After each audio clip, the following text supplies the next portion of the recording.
All right, just making sure you're here. So welcome everybody to the third session of our little mini conference on AI and Chatgpt. And we are, I'm very excited. My name is Betsy Cohn. I'm a professor in the School of International Service. I'm also the SIS faculty coordinator for teaching and student learning, AKA the pedagogist. So I come at this through the lens of teaching and pedagogy. And I guess the first question I would ask is, if you could raise your hand, how many of you were at the plenary? You can raise your hand. Either is that lunch or that's the lunch. So with the little button or okay. And how many of you were at Alison's workshop? All right, so I'm looking at this maybe about half, though people are jumping around as new faces are coming in. So I am caught between, since I'm cleanup here, I'm caught between not wanting to bore you, but at the same time, making sure that people are all filled in and up to date. So everybody can lower their hands. This is a little Zoom. So the first thing I want to do is, it is this third session, but so I will do a little bit of review, but I'm not going to go through the whole thing about Alison's workshop and policies and academic integrity. So that's online. It's recorded, and so it'll be online. So you can take a look at that. So the focus here is really on assignments, right? We want to think about, but I also want to give you time to think about in breakout rooms, to sort of just sort out and talk about how you are feeling or thinking about this AI at this point. So just very briefly. So we're focused on Chatgpt. It's an example of one of these large language models. It's like Google Bard or Bing Chat. In other words, it is a machine or a chatbot that writes text. So it's also known as generative AI. Now there are a lot of AI programs. Grammarly is an AI program. Many of us use it. It saves me from mistakes all the time, correcting my grammar and spelling. But I just want to focus on the Chatgpt because of a limited time. And this is, I think, a very specific issue for us with our students. So, and it's the most popular, but Google Bard, as I said, and there's some other ones out there. So the point is machines writing text for us, for our students. I see this as a game changer in higher ed. And I think of it as a faculty member. I also know there's staff here, and I know that it also impacts your work as well.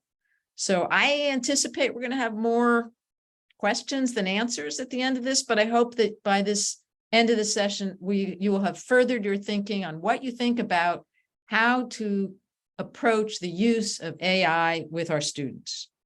So just to start us off, I love using the chat box.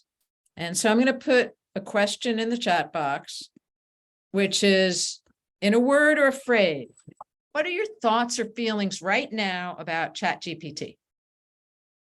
I want everybody to just type a word or a phrase.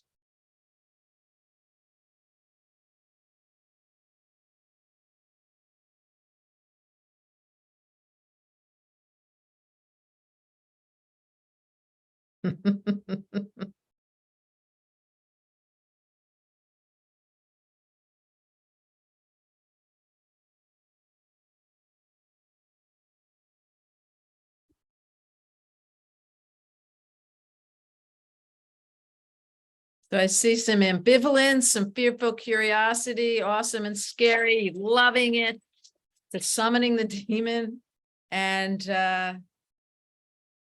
others seeing it as very excited. And it's interesting, the first ones to respond were the ones who see it with excitement and as a powerful tool and as a great potential. So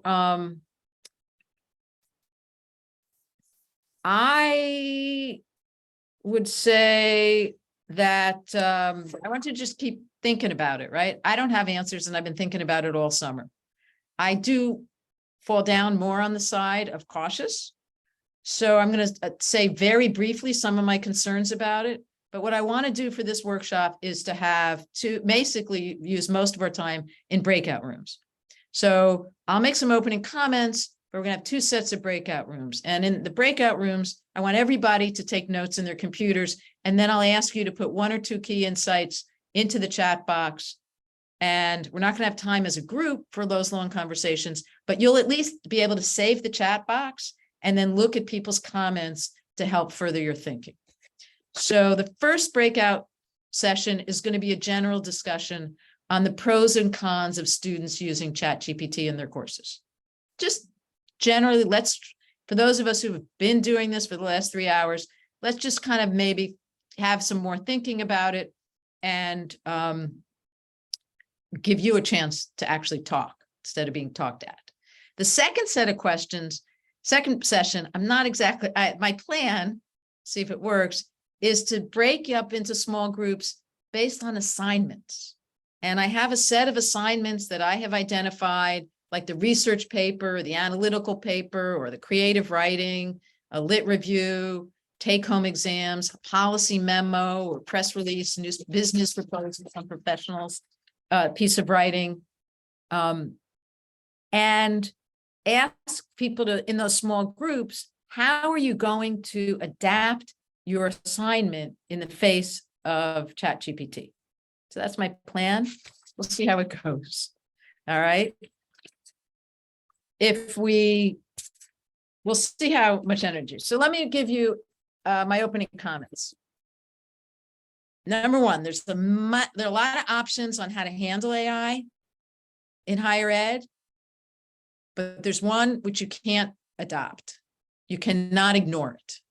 I think there's some faculty who are sort of thinking it's going to go away or they don't have to deal with it. There have been several articles by students already in the spring that was like, you have faculty, you have no idea how much students are already using it. Okay. So number two, students are going to get conflicting messages. There are going to be different policies in different courses. And so some are going to be allowed, encouraged to use Chatgpt. Other faculty are going to discourage it or limit it. That's going to be really hard for students. In some, it's a tool for learning, and some it's cheating. So we really need to be very explicit and transparent about what our policies are, because it's not fair to our students. So that means putting a policy on the syllabus. That's a start. But as Ariel was talking about, Bernstein was talking about in the plenary this afternoon, having a conversation with our students is going to be really important about why you have the policy that you do. And that is going to take time. And for some faculty, that's going to mean you're going to have to give up some of the quote content in your syllabus, in your class time. And that's going to be hard for some of us. So the policy, putting it on the syllabus is not enough. It's going to have to be discussed in class, and it's going to have to be on every assignment sheet. So how to deal with it in terms of assignments? For me, this is the most important thing I'm going to say. It goes back to your learning outcomes. What do you want your students to learn? And is AI going to help them learn it? Or how can AI help them learn it? Or how does AI impede their learning of whatever it is you want to learn? We've been moving in this direction for a while, which is higher ed is about skills and not content, right? We can all Google it. So teaching has been moving in that direction for a while. AI just pushes it off the ledge. So I'm going to ask you again, what are the skills you want your students to learn? So now I'm going to ask you to write in your computer, if you can, or in a piece of paper. Think of one of your courses. Think of one assignment. What do you want your students to learn? Take a moment. We're going to sit in silence, at least 60 seconds or more. And I'm not going to call on you. This is for you to start to do some of the work. What do you want your students to learn?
Okay.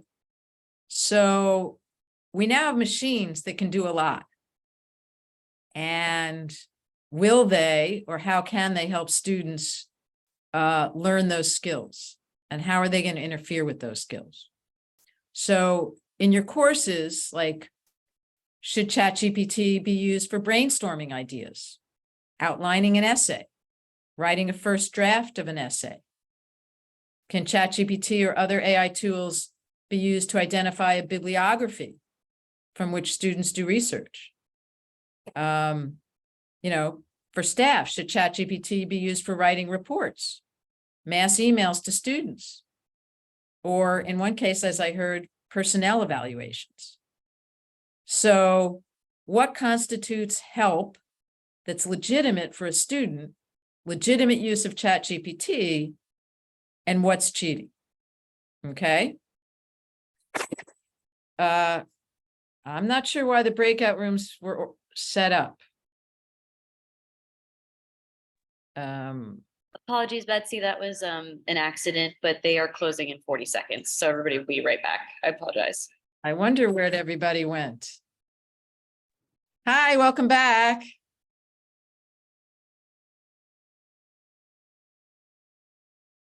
Okay. So people, it seems, were put into breakout rooms and now they're coming back. Sorry about that. I'm not sure what happened there. All right. So as we think about what we want our students to do, and what we want, what counts as help from machines, I want to just raise really quickly some of the faster than I did at the plenary, but some of my concerns. So we all know that ChatGPT produces content that's racist, sexist, anti-Semitic. It hallucinates or makes facts up. It takes people's work and uses it without attribution. So it's a violation of intellectual property right. But and we also know that we gain a lot in terms of efficiency. But I want to also quote from Naomi Barron, who says, it threatens student writing skills, the value of writing as a process, and the importance of seeing writing as a vehicle for thinking, right? I use writing to help me figure out what I think. So if we are taking that step away from students, are we interfering with helping them learn how to think? So that's my first concern. With the second, machines doing the writing, what it means then is students are saying that ChatGPT can do it way better than I can, much faster. So they lose confidence in their ability to do the work. So I'm concerned about that. And that there's also this issue about our humanity, right? If we have machines doing the writing instead of humans, what does that mean for our humanity, for the way in which we write to improve the human condition? So that's my second concern. I'm shortchanging here. This was 7 minutes during the plenary. Number three, if AI is providing the answers, we lose actually creativity and sort of this broader spectrum of ideas, because AI becomes the knowledge creator. And this is really my biggest concern, which is the concentration of ideas, right? These are big companies, right? Training these large language models to generate text. And it's based on probabilities on these neural networks. If everyone's using ChatGPT to generate text, and ChatGPT, as you may know, is owned by OpenAI, which is initiated by Microsoft. It was initially funded by Elon Musk. It's a certain set of ideas, and relative to what we have now, right? So that are going to be expressed. So yes, these large language models cull from the internet. So it's a wide net, but the companies will be determining what words are likely to flow next, and that's how it writes. So I see this as a concentration of ideas, which is a concentration of power that I'm very uncomfortable with. So it can create this echo chamber, and Lacey Wooten in College Writing pointed out, it's also this homogenization of writing style, which is actually quite boring. So my fourth biggest concern is that actually the way technology changes our brains. Marshall McLuhan talked about how the medium is the message, right? And so it's not just that the content of what ChatGPT is producing, but it's actually AI as a medium. What does it mean that machines are doing the writing, are doing the initial thinking? So I know for the changes in technology about, for example, the internet and the phone, right? This absolute, I love it, I hate it. My attention span is much shorter. Excuse me, I have to check my email. I have texts coming in, right? You just hang on. So I also don't remember phone numbers because they're right here with me at all times. With your GPS, how often, how many people are losing the skill to read a map? So technology changes our thinking. It changes our behavior. Nick Carr wrote a book called The Shallows about how the internet changes our brain. And he actually goes into the science that it actually rewires the brain. So I'm actually very concerned about how ChatGPT will be producing this content, but more that how it's actually going to change our thinking of how hard am I going to work? Our expectations about what is considered. I mean, we all know students don't read as much as they used to, right? I sound like my father. So it's changing expectations of struggling with ideas, things that work is hard, that work that's hard isn't appropriate, is going to be, or that we shouldn't be asking that of our students. So maybe that's good. Students aren't going to struggle as much. And maybe that's good for you. But I think there is this downside of expectations. And so I'm not saying that that we can't adopt the technology or but I'm asking us to reflect a little bit on what the technology does. So at this point, I'm going to ask for two comments from people who are here, and then put you in chat in breakout rooms to discuss the pros and cons. Who would like to add a comment about the pros and cons, something you've thought about? Hey, Betsy, I'm going to add a comment on the breakout rooms. We were in one really quick. It was too short to get going. You weren't supposed to be there. Okay, got it. That was ChatGPT putting us there. One thing I'd push back a little bit when you said about students not thinking, they have to be thinking to start the prompt. And also about the concentration of knowledge. I mean, I'm not that worried about it. 100 years ago, there was a few publishing houses. In the 70s, there was ABC, CBS, NBC. That was it. So we've seen it before. We'll see it again. I'm not excited by it, but I'm not too worried because that's not that brand new to me. Okay. I hear you, Scott. One other comment, anybody? Carol. So I'm curious, I'm just sort of thinking through like assignments that I would give in a freshman year seminar. I don't think it's that difficult to come up with the prompt. I'm going to give them the prompt. So if they go to ChatGPT and put the prompt in there, they can answer it. But how do I know they know what they wrote? Because they didn't actually write it. They didn't think it through to put it on the paper. So how do I actually measure that they understand what they wrote, or that they understand, Yes. How do The I answer measure is yes. It's a great question. This is this sort of goes into the assignment parts of the second part of what I want to do in the workshop, but I'll just answer it briefly, which is it's in some ways it's hard to absolutely confirm that ChatGPT has written something.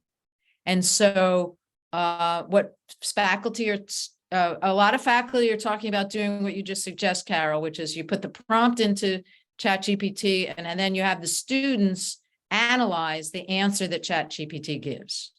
That's what I've heard from a lot of faculty. So that's how you can actually ask the students to move beyond what the machine wrote, beyond what the chatbot wrote, because the chatbot makes things up. It doesn't source things. The sources it gives are often incorrect, which is what we've seen. Don't be fooled to think like it can. So if you ask a general prompt, you can ask it a prompt, and then you can say, but I want you to include issues of refugees, or I want you to include gender. And you can have it revise, the student can have it revise the initial output. That's like that's remaking my entire class. Like, am I supposed to incorporate a GPT, or am I just trying to figure out how to work around it? Because I kind of came into this thinking I'm going to work around it. Like, So I guess I could have them take the chat. I could give them my prompt and say, okay, you guys run it into Chat GPT and let's discuss it. But I'd rather just discuss what we read. Like, So I'll answer that question, and then maybe I'll put people in small groups to discuss, because yes, I want them to discuss what we read, but the student can put into the text, into ChatGPT, summarize for me X book, X article. Give me the main points and a critique of X book or X article. ChatGPT can do that very effectively. So the discussion board is dead as far as I'm concerned. So a lot of faculty are talking about going to in-class exams and oral exams. And I have some problems with that. So before we go more into the assignments, is everybody with me to go into small groups? 15 minutes, just to give you guys a chance to talk about it in a smaller group.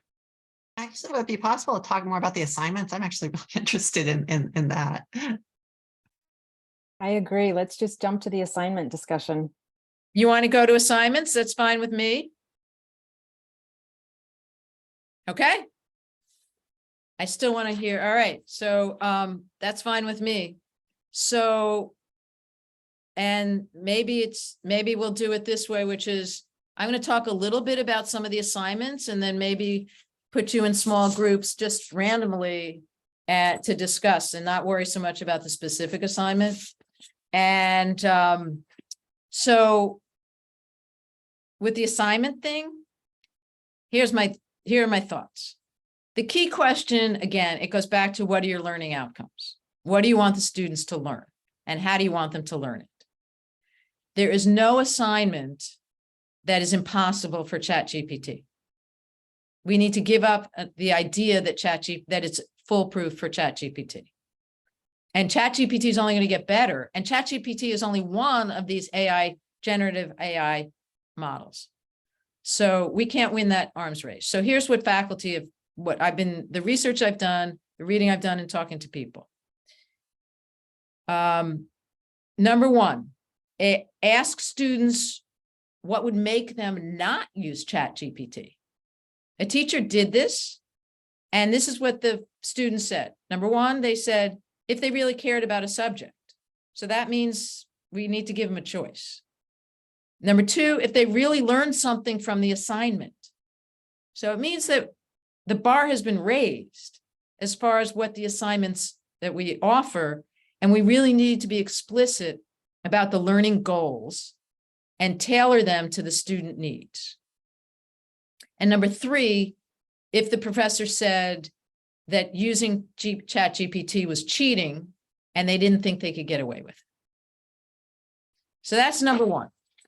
Number two is to dissuade. Do an exercise with students where you put a prompt into ChatGPT and everyone analyzes in class, or at home, and then you discuss it in class, what the machine said. And basically, students found that ChatGPT has a history of making things up or hallucinating, of the racist, sexist, anti-Semitic stuff.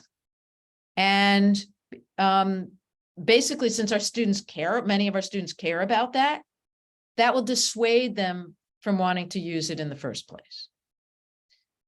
Number three, is the number three, which is having asked the student to put the prompt into ChatGPT and then analyze it. So what are the assumptions that the essay that ChatGPT just wrote, what are the assumptions of it? What sources were used? What sources weren't used? What ideas were presented? What ideas are missing? So you can do that kind of analysis with it. I think there's benefits to that, but the downside is they're still starting, as opposed to, let's say you start with, you give them 3 different articles, or they've read all semester and you want them to pull those ideas together. There's benefit. You have been reading on this subject for a very long time. So ChatGPT creates the sort of framework in which the students are analyzing, as opposed to you creating the framework. So I'm not completely convinced on that one. Next, which is faculty are asking students to use Google Drive and to submit earlier drafts to show that there are drafts.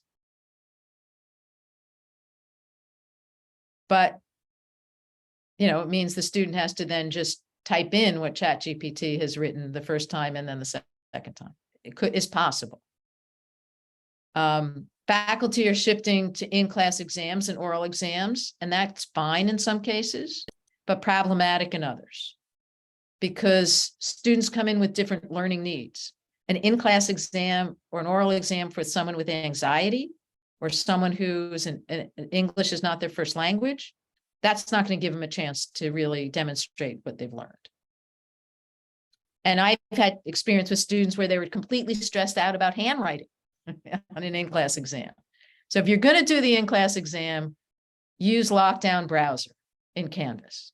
There's a way to do that. I can give you an instruction so that they can type it rather than do handwriting.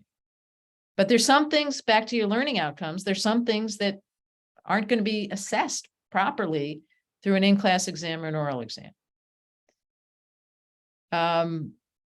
SIS's Samantha Bradshaw, she had a policy at the beginning last spring that students could use ChatGPT, but they had to footnote it when they used it, and they had to explain why they felt the need to use it. And she said a couple of students did do it. There's one she thought that had done it, but she couldn't prove that they had. And then there's some faculty who are talking about not using ChatGPT.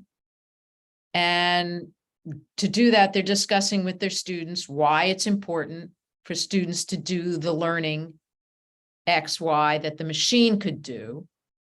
And there's a person Patricia Bertram-Gallant, who writes a lot about academic integrity and cheating. She gave the analogy of a track coach.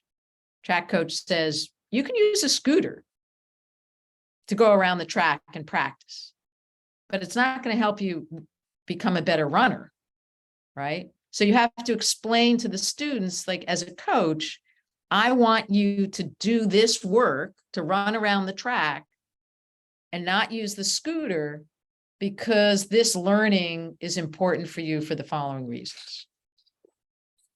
So, I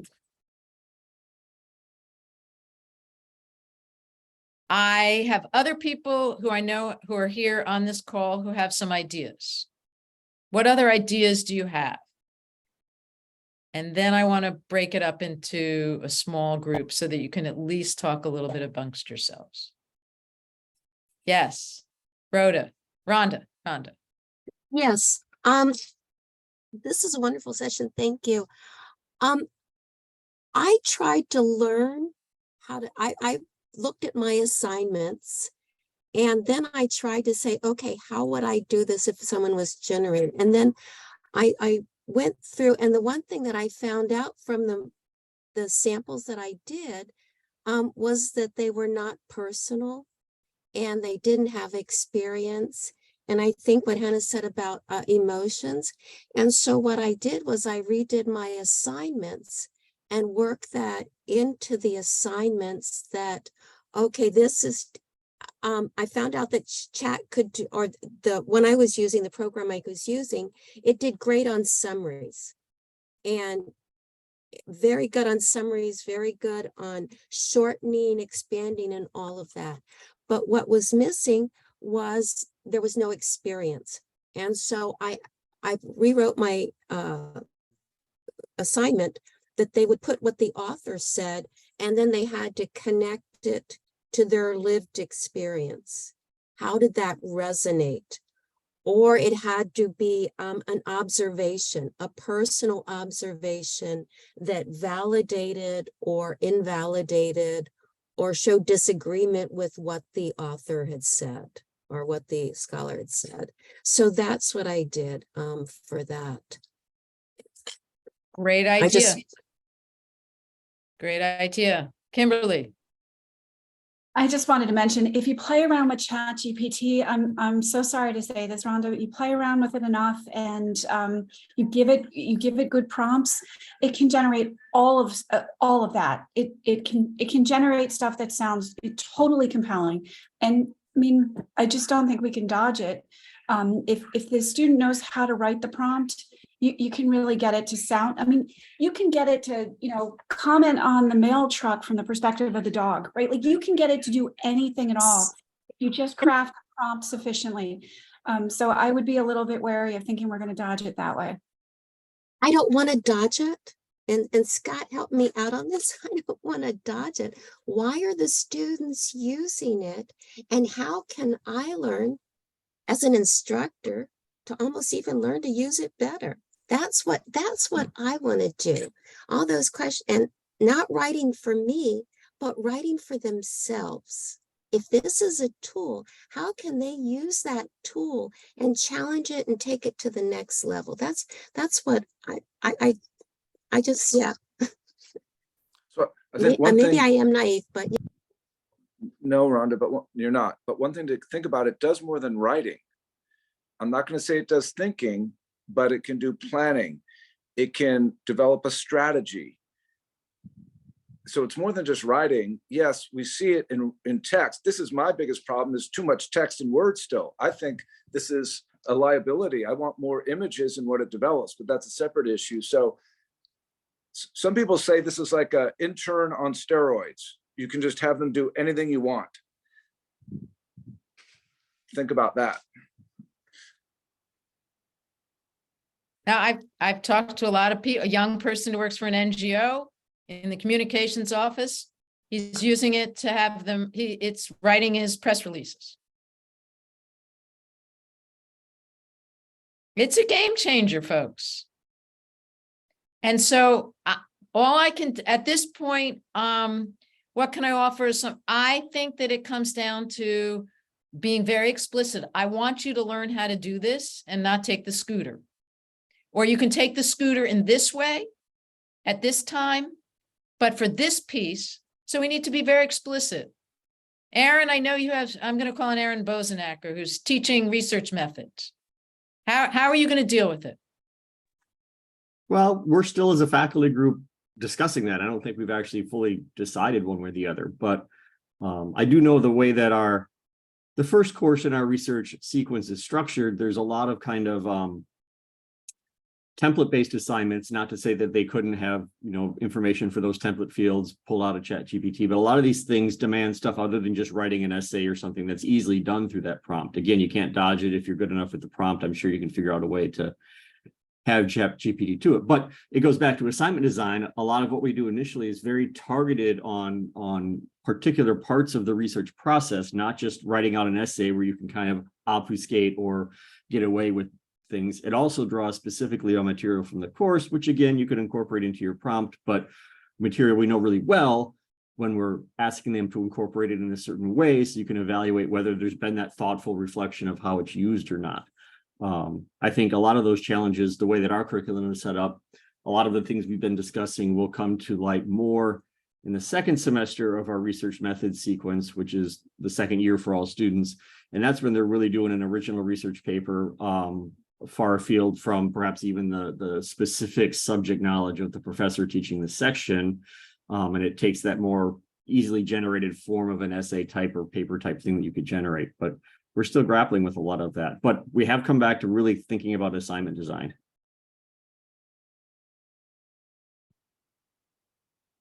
Her own. Hi, my friend.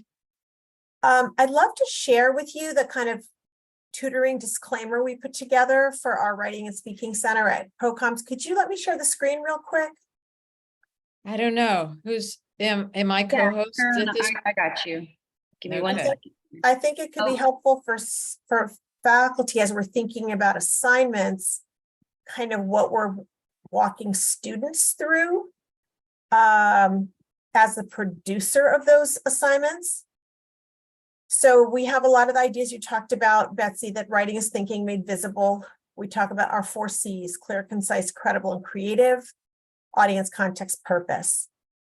And then we set out our job as tutors is help you learn how to discern how to use these tools effectively and transparently. And so what Alison was talking about, instead of telling, it's posing questions that students feel they can ask themselves. And so is this work largely your own? We know that dishonesty in papers is one of the things that still comes to bear in the AIC. If you're using digital tools, are you able to explain where you've used them? And then are you citing them? Importantly, this last bullet, are you following the guidelines for writing and integrity expected by your professor as expressed in their syllabus and in this class? We want them to know we're not putting their work through a detection device, and we're not reporting them to any AU office. However, our role is to assist you and not to edit what an AI platform has produced. And then we have a set of questions that they can use to examine. And so I think that we kind of land, going to what Aaron was talking about, it's research methods. It's teaching them that it's a possible tool to be transparent. At what stage am I using it, for what purposes, and being very honest and transparent about what they're doing. And really working to make the conversation less about morals and more about intentional thinking. So thanks for letting me share that. I hope it might be useful, and I'm happy to send it out to folks if they'd like to see it and have it. Can you put that document in the chat box? Do you know how to do Don't that? know if I know how to do that. If you can walk me through, I'm happy to do it. It's quite easy. So if you stop sharing your screen, you can go down to the chat box and where it says chat, and there's those little icons at the bottom, and the third one says file. Yep. Click on file and just upload From my computer. from your, Perfect. it's very easy to do. I'll do that. Happy. So I think those are, anyone want to comment on that, those guidelines?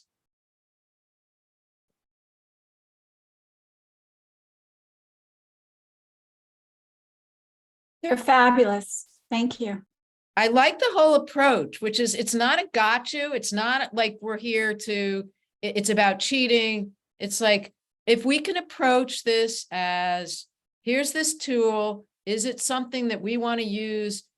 And in our classes, will it help you help the students learn whatever it is you want them to learn?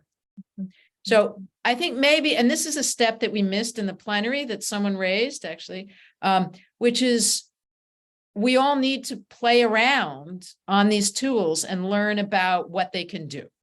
As Kimberly says, they can do just about anything. And they can write an essay about the mail truck from the perspective of a dog. So they're very powerful, but at the same time, so I think it's really about saying, okay, I really want you all to learn this, right? Our students will work hard, right? I read a book on academic integrity over the summer, and basically, 90% of students will cheat at some point, but on any given day, most of them are not cheating. They don't want to cheat. They're here to learn. And if we are reasonable and thoughtful and exciting about our assignments, they'll do the work, right? It's like we always complained that they wouldn't read, but they stayed up all night reading Harry Potter and the Hunger Games, right? They'll read if it's something that they want to do. So I think it's incumbent upon us to really rethink some of, be pretty creative and scaffold those assignments. So put little bits, because the other thing is, so if we're explicit about what counts as appropriate help and what counts as not responsible AI or cheating, and the fact is the fact that they're going to have very different answers in different courses, we need to be very mindful of that. So but I think we can do it. And I'm going to call on Alison Thomas at this point, who's been very quiet, but say something, Alison. What do you think? Thanks. My synapses are going crazy. I've had a lot of really excellent questions and comments all day today. I'm glad Cohn shared that statement, because I think that represents a lot of hard work. I do think that for students and student leaders, and I think I've mentioned this a few times today, I've had a bunch of conversations with student groups in the past few weeks, and I've learned so much from those conversations about how students are thinking about artificial intelligence tools and how they feel about those tools. And there's a lot of student anxiety out there right now.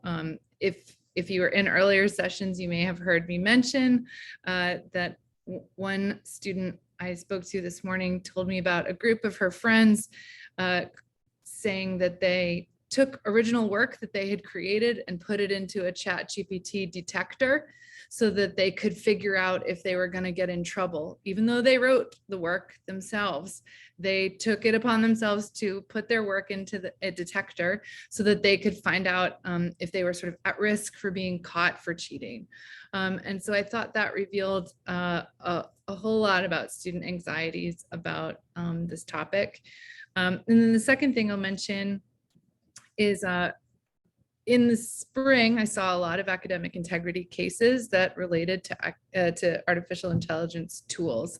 And what we might say contextually is inappropriate use of those tools. I did see actually more than one personal reflection that was generated by Chatgpt or a similar tool.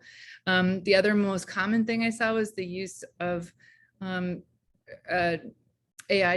generative AI tools for research. And this is something that Aaron, whenever you want to talk more about this, it really has some stunning insights for us. We know some already, but stunning insights about how students think about research, how they think about information, how they think about using information. I've had students say to me things like, well, my paper required 10 sources. So I went to this AI tool and I said, I need 10 sources about elm trees or whatever. And then it gave me the citations. And so I put that in my bibliography. And then I wrote my paper, and then I threw in some sources intermittently throughout the paper. So it has research in there.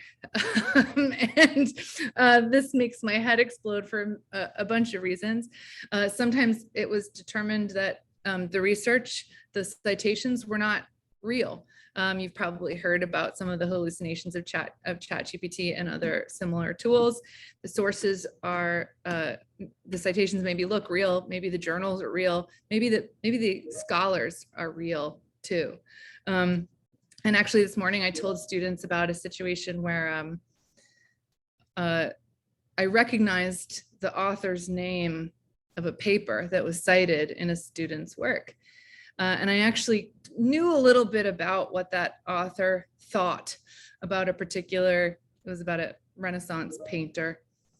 And I was like, this person would never say this. I can't believe she would write this. I know what she thinks about this topic. I know her. And I looked it up, and she wrote no such thing. And when I talked with the student about it, the student was appalled at the idea that an idea would be attributed to someone that they didn't create.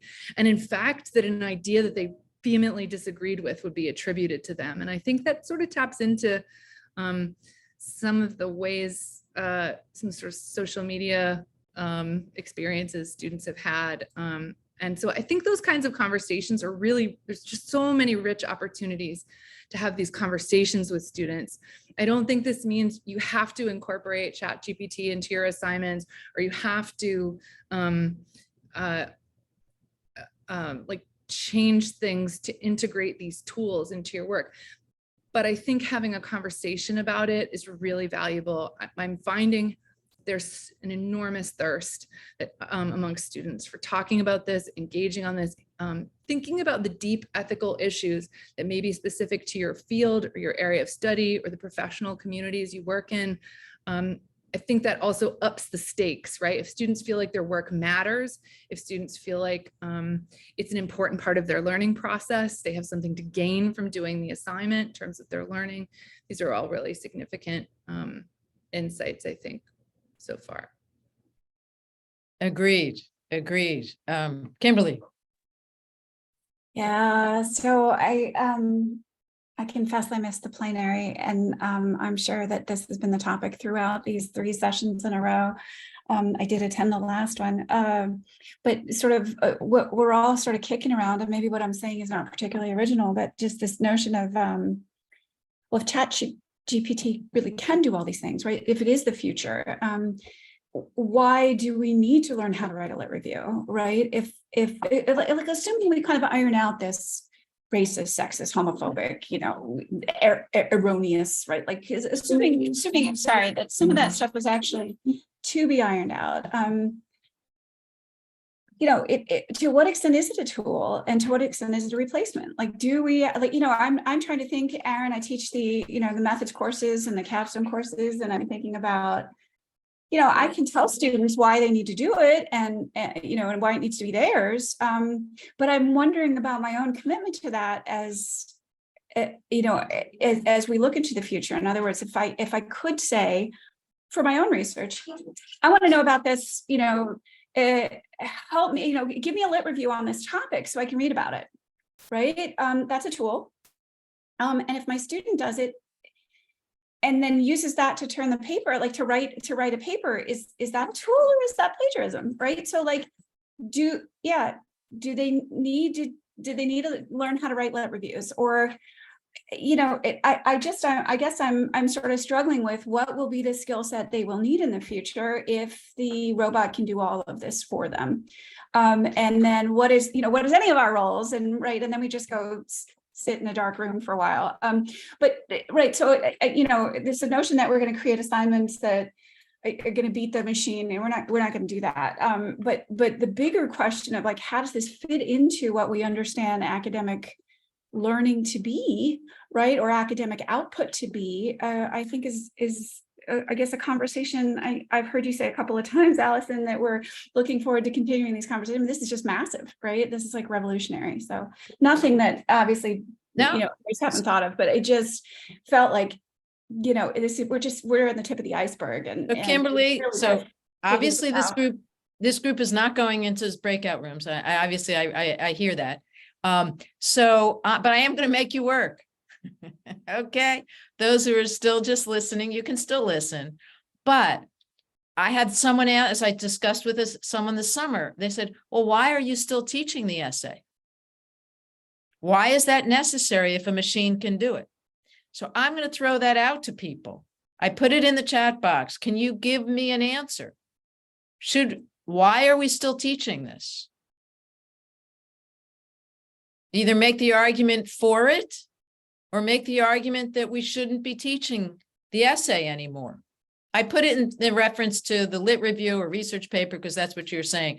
But it's just, I would like everybody, I'm going to sit in silence, think for a second, and put it in the chat box. Make an argument for teaching it or giving up on it. Okay, she said to put in the chat box. When you say it, what does the it refer to?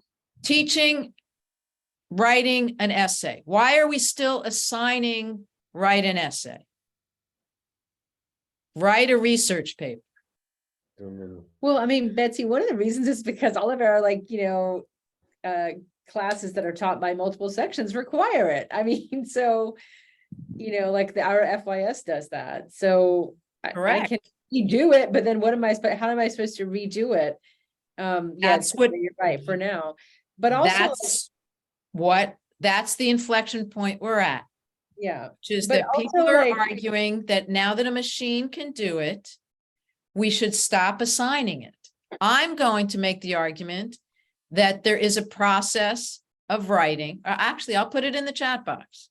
I'm gonna follow my own, everybody else, put it.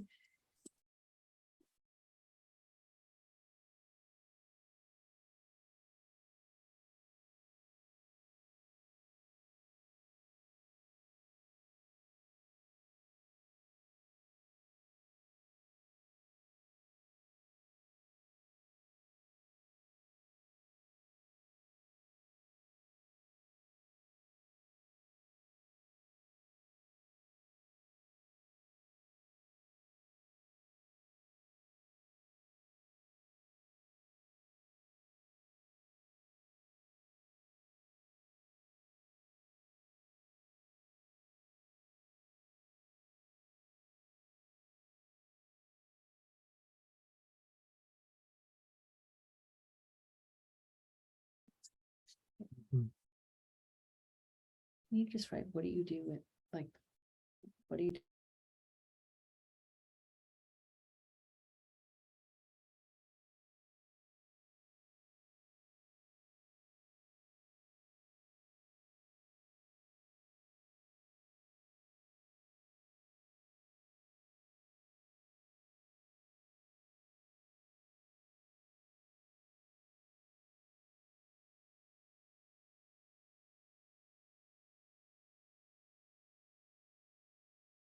All right, so let's see what people have written.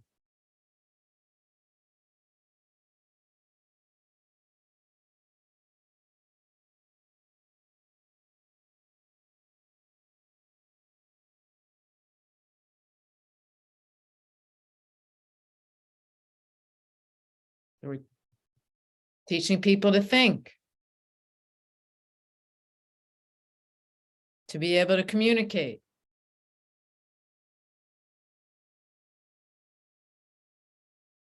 Thinking made visible.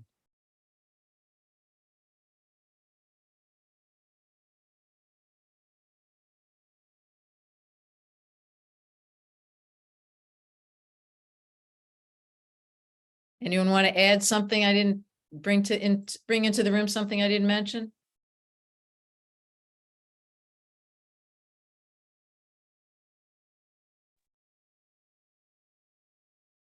I can Go add. ahead. So I wrote there shortly that at least for now, AI can't generate new ideas as human can. Basically, AI is based on reading and kind of compiling the average of what you see on the internet.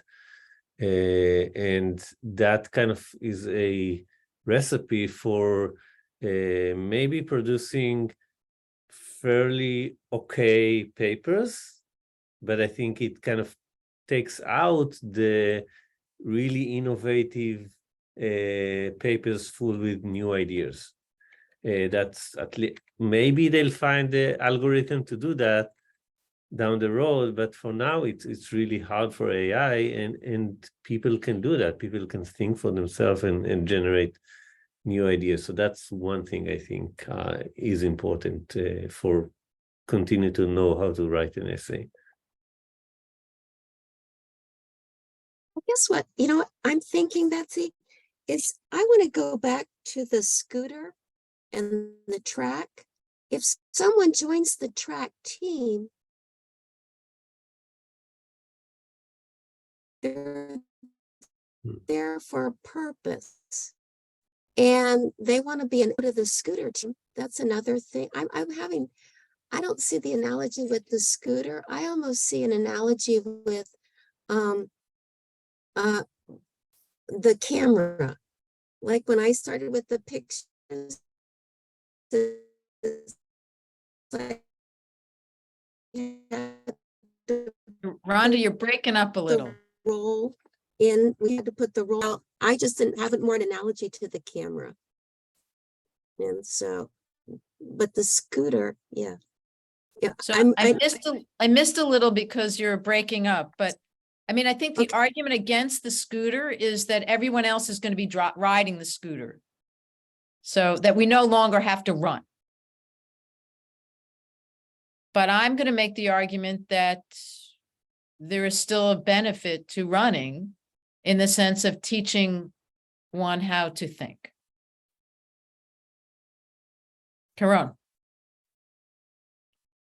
Thanks. Yeah, I think there's value in something Alison said about the intellectual excitement and the intellectual exercise, in that these are students who have elected to come to college. College is voluntary or expected by your family. It's not like K through 12.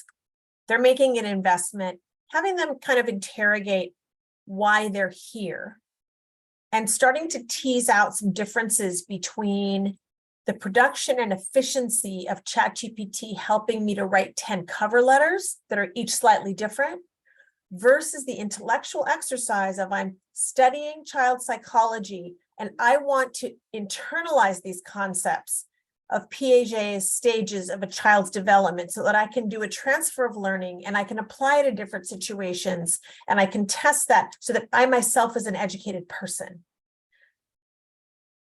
Just thinking about that kind of differentiation between academic and production. So absolutely, this goes back to what I was saying, which is be explicit about why you want someone to learn something and give them choice so that it's something that excites them. And it's something they want to learn. It's not like our students come here to say, I just want to, have a machine produce my thoughts, right? That's why I think that we need to sort of put it in perspective, recognize it's something that students will use, but need guidance as far as when it's appropriate to use it.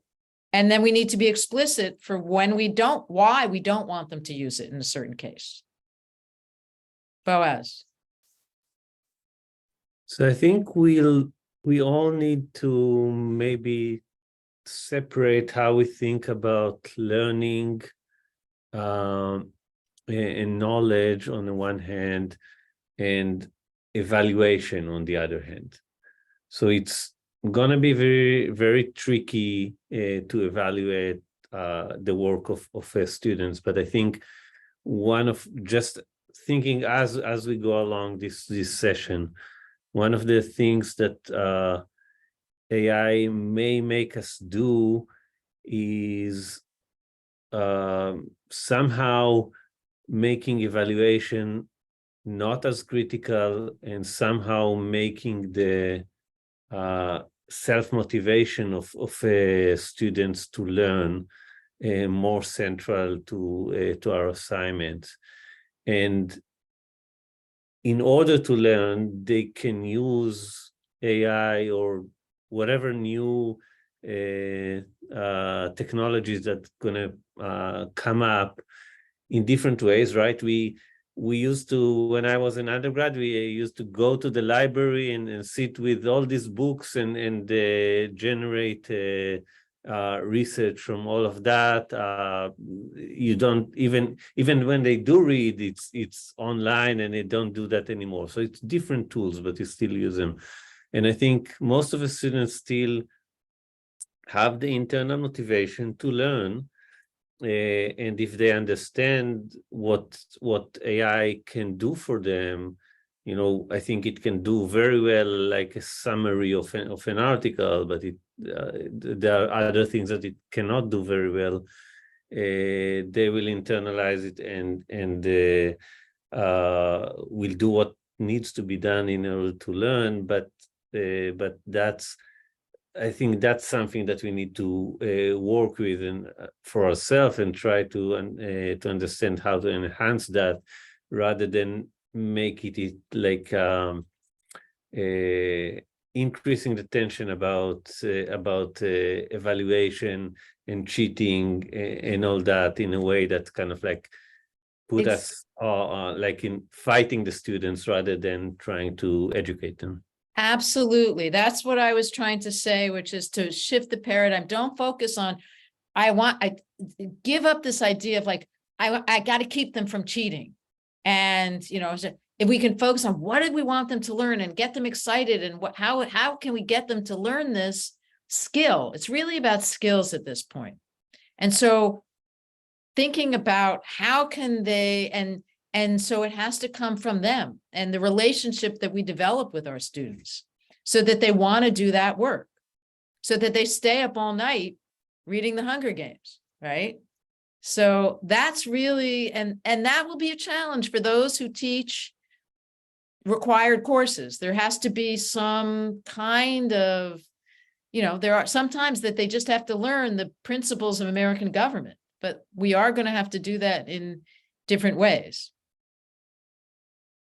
And it is going to be, it's a game changer in that it really does mean, I don't think it's impossible for us to do this. There will be this sort of learning period, and we have to, I think, be patient with each other and our students as we go through this. But I think that it is an opportunity that we are given. It is exciting. I mean, most of us didn't know how to teach online until the pandemic. We figured it out, right? So this is another opportunity. And Aaron, what do you want to add here? No, I mean, I think what Boaz was saying, what others are saying is really what we've tried to focus on in even the required courses, these research courses. Why teach them? Well, ultimately, I would like to think that for some, if not most, probably not all of our students, that process of generating knowledge, of grappling with arguments to be able to develop a good argument yourself based on evidence is really important. Can the students go and say, give me 10 sources in this? Absolutely. I'm well aware of that. I'm actually not that concerned about that. They probably won't get the best ones. It may or may not show up. We may or may not catch it, but that's not my concern. Really, it is thinking about more first assignments that don't just allow them to do that really simple and easy way out, even though we can't, beat the bots overall, but assignments that get them to think about what they're curious about. And sure, some of our students, not just at AU Anywhere, some folks are just going to be, I want the quickest means to the end because somehow this will get me to a job, blah, blah, blah. That's great. I'm kind of ambivalent about Chatgpt and everything because there've always been that subset. We can't do much about it in some ways, right? And so I don't see that Chatgpt changes all of that. And I'm still thinking about how we can really, even if it seems kind of like slightly naive, get students excited about that intellectual process. That's still, as someone said, that's still the reason for most of them, they came to college. Of course, now more than ever, pressures about jobs and income and other things are incredibly prevalent, but there's still that intellectual component to what we're doing. And they can choose to kind of repeat what a bot will generate for them, and I'm sure it'll be just fine and we won't always catch it. Or they can choose to engage with what we're trying to do and to set up an environment where they want to do the latter is what I'm thinking about. Even if it's hard, it's hard work, and they'll try to, Yes. And I think what it means is rewarding learning.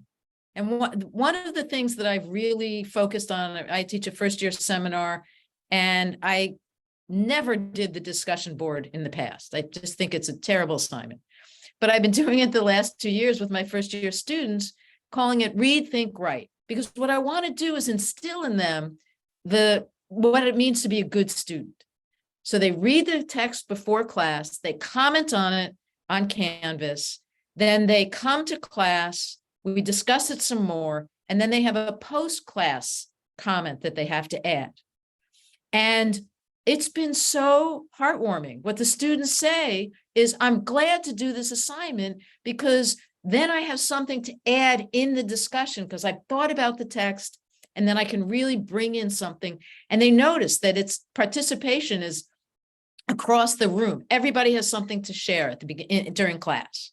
And then the student who says in their post-class comment, I totally blew the thesis statement for that author. Now I understand it's such and such. Well, then I give them 100% because it's all about the learning. The assignment is about engaging course material. So it's about letting them try.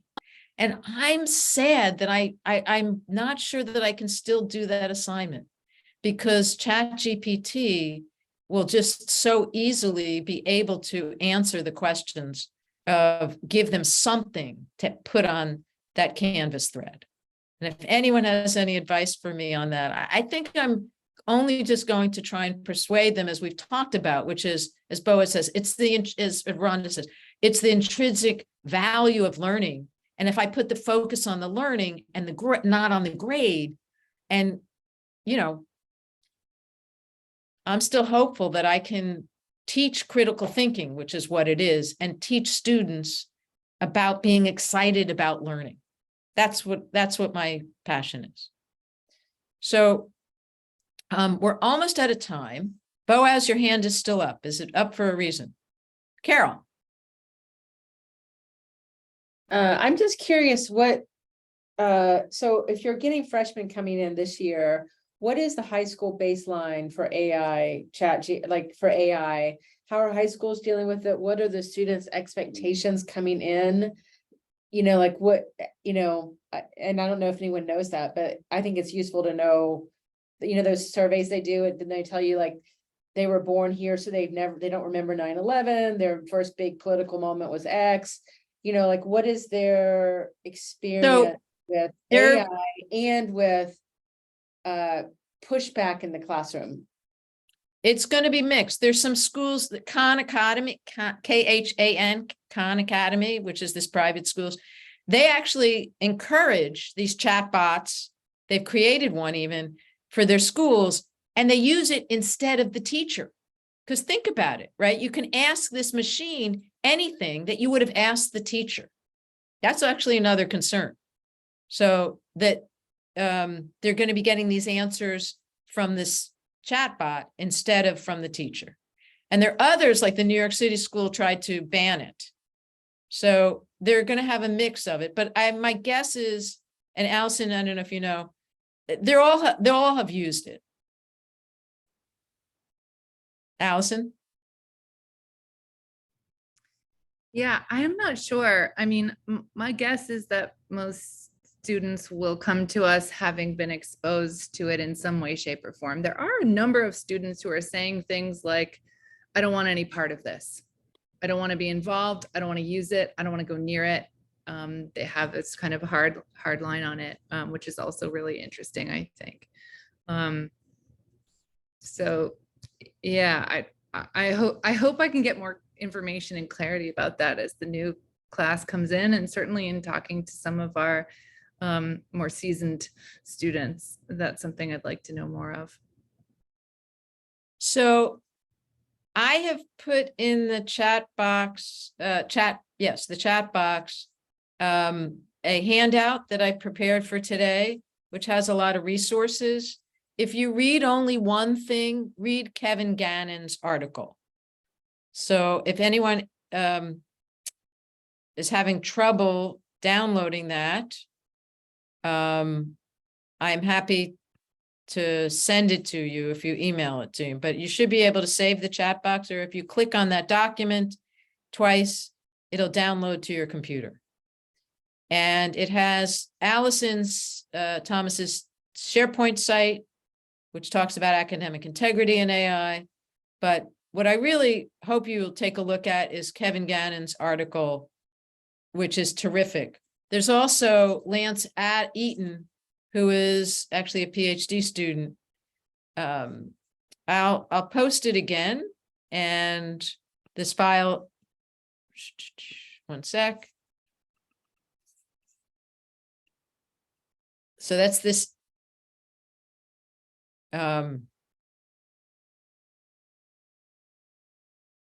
So there are a bunch of, I tried to keep it to, I tried to limit it to, it's really one page, but Kimberly referred to this before, which is there are articles that teach you how to ask the right questions of the bots there so that you can get better answers. There's a student at Harvard, I didn't include this one. There's a student at Harvard who submitted papers to all her professors after her freshman year, and turns out didn't say whether she had written them or ChatGPT had written them. Turns out they were all written by ChatGPT, and she did quite well. She got A's on most of the assignments. So we do have a challenge. I think we're up for the challenge. And I think it's an opportunity. Well, as always, we need to be gentle with ourselves, adopt what we can, and recognize that just like with the pandemic, when we all learned to go online, it's going to be a learning curve, and it's going to take us at least a year or so to get there. So I want to thank everybody. I appreciate the fact that we all needed to stay together. My breakout sessions didn't seem to be of interest. I thank you. If there's a evaluation, yes, if anyone wants to fill out the evaluation, I appreciate it. It's been a long day for some of us. And I wish you great luck with your classes. If anyone has any assignments or policies they want to share, please let me know. Please share them with us. And good luck. Enjoy the last week before the deluge. And we get to have new students. It's so exciting. I love it. I love